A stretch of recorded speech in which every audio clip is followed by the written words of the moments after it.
Well, I mean, I think that when it comes to the economy, the defeat of communism, I think people accept, not every individual must have exactly the same income and wealth. And, of course, we want to have some redistribution.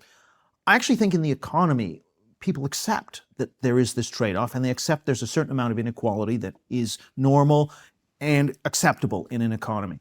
I don't think people have made that connection to culture.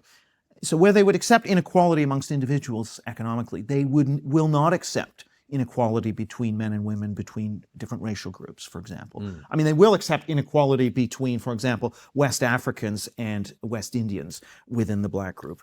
That's fine, but and actually that's interesting, because if you go to Harvard or any of these Ivy League schools, Black Americans of slave ancestry are grossly underrepresented within the black population, and it's mainly people of immigrant origins, actually, or their descendants, like Claudine Gay would be an example of that. No one cares about that. They care about certain categories: race, gender, how many men and women.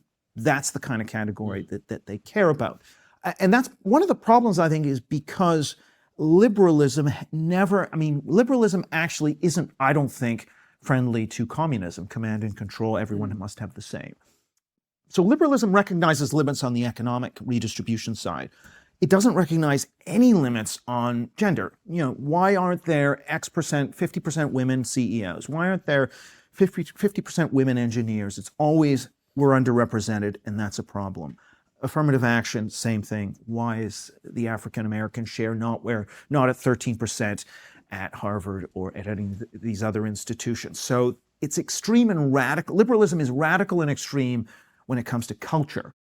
And I think that's an important distinction. It has not accepted that there is a natural rate of inequality. Just as there is a natural rate of inequality in the economy, we don't expect everyone to have the same wealth. They do not accept that there is a natural inequality when it comes to groups being represented in different endeavors, particularly high status occupations or universities.